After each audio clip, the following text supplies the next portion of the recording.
Pelajaran Alkitab kita hari ini diambil dari kitab 1 Raja-Raja pasal 17 ayat 1-6.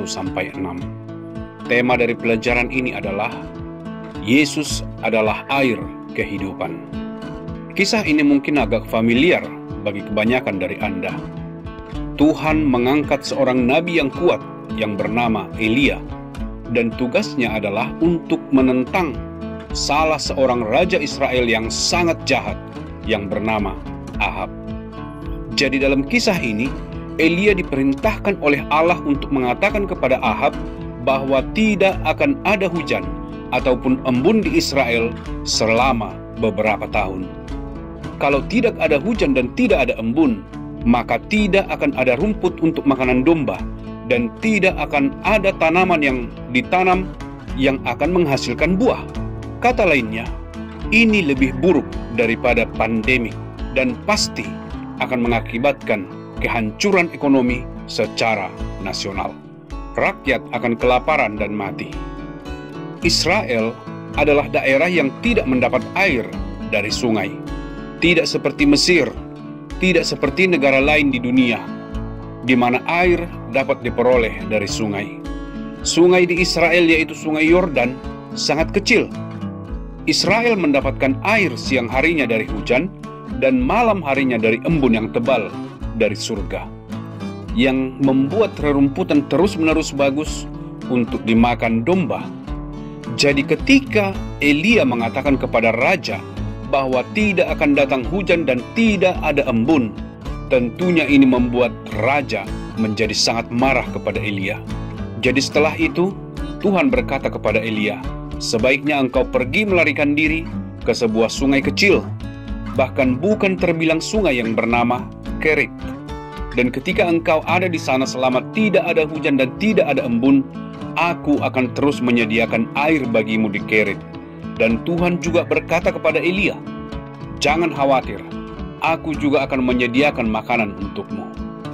Sekarang, orang-orang tidak akan punya makanan karena tidak ada hujan dan embun untuk ternak dan untuk tanaman. Oleh karena itu, Tuhan berkata kepada Elia, jangan khawatir. Aku akan memberimu makan melalui burung gagak setiap pagi dan petang, dengan roti dan daging. Kemudian Elia pergi ke lembah Kerit, dan untuk waktu yang lama, dia memiliki cukup air dari sungai kecil itu, dan cukup makanan setiap pagi dan petang, melalui burung gagak yang membawakannya makanan. Tuhan menyediakan air untuk dia tetap hidup, dan juga roti dan daging untuknya.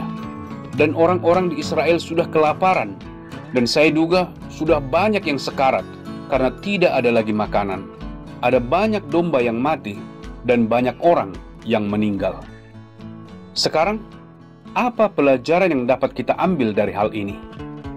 Kita belajar bahwa hidup di dunia ini sangat vital bagi kita untuk memiliki air untuk diminum. Apabila dalam beberapa hari kita tidak minum air, maka kita akan meninggal. Tanaman juga akan mati. Kita juga akan meninggal. Jika kita tidak memiliki makanan untuk dimakan selama beberapa minggu, kita akan meninggal. Tidak akan mungkin bisa terus hidup tanpa air dan tanpa makanan. Sekarang, apa pelajarannya di sini? Semua orang, ingatlah pelajaran ini, bahwa Tuhanlah yang menyediakan air hujan, yang memberikan makanan kepada kita. Adalah Tuhan yang memberi hujan dari surga, yang membuat kita bisa menghasilkan rumput, menghasilkan tumbuh-tumbuhan bagi hidup kita. Tanpa hujan dari surga ini, kita akan mati cepat atau lambat. Pelajarannya di sini bukan hanya mengenai hidup di dunia ini. Pelajaran ini menjadi sangat penting karena di dunia ini cepat atau lambat kita akan meninggal. Tidak ada orang yang hidup selama-lamanya di dunia ini. Mungkin ada yang meninggal muda atau meninggal sudah tua. Satu hal yang pasti, Anda akan meninggal. Tetapi pelajaran ini menjadi sangat penting untuk suatu kehidupan, bukan hanya sekitar 70 tahun atau mungkin 80 tahun, tetapi kita berbicara mengenai tempat kekekalan. Tuhan sudah menyediakan tempat bagi kita dalam kekekalan, di mana kita akan hidup selama-lamanya. Apa yang kita butuhkan untuk dapat hidup di tempat ini? Jadi pelajarannya adalah kita akan memerlukan sesuatu yang sangat penting. Kita akan memerlukan Yesus di dalam hati kita. Seperti halnya kita memerlukan air di perut kita, makanan di perut kita untuk dapat hidup di dunia ini. Kita memerlukan Yesus untuk dapat hidup selama-lamanya dalam kekekalan. Pertanyaan saya adalah, sudahkah Anda menerima Yesus ke dalam hati Anda sebagai juru selamat pribadi Anda? Jika Anda sudah menerima Yesus ke dalam hati Anda, percaya bahwa Yesus sudah naik ke atas kayu salib, mati untuk semua dosa-dosa Anda, dosa masa lalu, dosa masa sekarang, dan dosa di masa yang akan datang. Dia berkata, lunas, sudah selesai. Maka Anda akan memiliki Yesus di dalam hati Anda. Dan tahukah Anda, Yesus di dalam Yohanes pasal 4 ayat 13 dan 14, Yesus disebut sebagai air kehidupan. Air kehidupan. Tanpa air, Elia pasti mati dalam beberapa hari. Tetapi Yesus adalah air kehidupan. Jika Anda memiliki Dia di dalam hati Anda, maka Anda akan bisa hidup selamanya di surga. Di dalam Yohanes 6 ayat 35, Yesus disebut sebagai roti kehidupan. Sangat menarik. Yesus bukan saja air kehidupan, tetapi Dia juga adalah roti kehidupan. Jadi ketika kita menerima Yesus sebagai juru selamat kita, kita juga memperoleh roti kehidupan di dalam hati kita. Ketika kita menerima Yesus, Yohanes 4 berkata, kita akan memiliki air kehidupan. Ketika kita menerima Yesus, maka kita juga akan menerima roti kehidupan.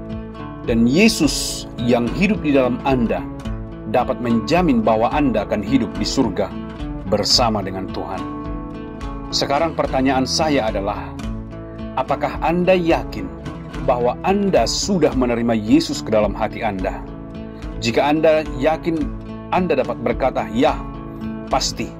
Saya tahu saya orang berdosa. Saya sudah percaya Yesus mati untuk semua dosa-dosa saya. Saya percaya Dia membayar harganya di atas kayu salib. Dia menderita. Dia mencurahkan darahnya untuk dosa saya. Saya percaya Dia telah bangkit dari kematian bagi saya.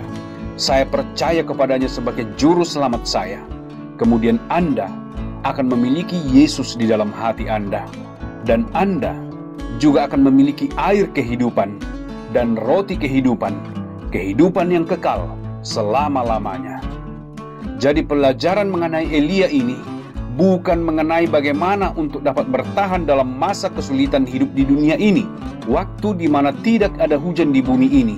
Mengajarkan kita pelajaran yang lebih penting, yaitu bagaimana untuk dapat hidup selamanya dengan Tuhan. Anda memerlukan Yesus, air kehidupan dan roti kehidupan. Silahkan pulang ke rumah Anda dan baca Yohanes pasal 4 ayat 13 dan 14, dan baca Yohanes pasal 6 ayat 35. Kiranya Tuhan memberkati Anda. Tetapi tolong pastikan kalau Anda sudah percaya kepada Yesus sebagai juru selamat Anda secara pribadi. Ingat, Yohanes pasal 3 ayat 16 berkata, barang siapa yang percaya kepadanya tidak akan binasa, melainkan beroleh hidup yang kekal. Bagaimana Anda bisa memperoleh hidup yang kekal? Ketika Anda memiliki Yesus, sang air kehidupan dan roti kehidupan. Tuhan memberkati Anda.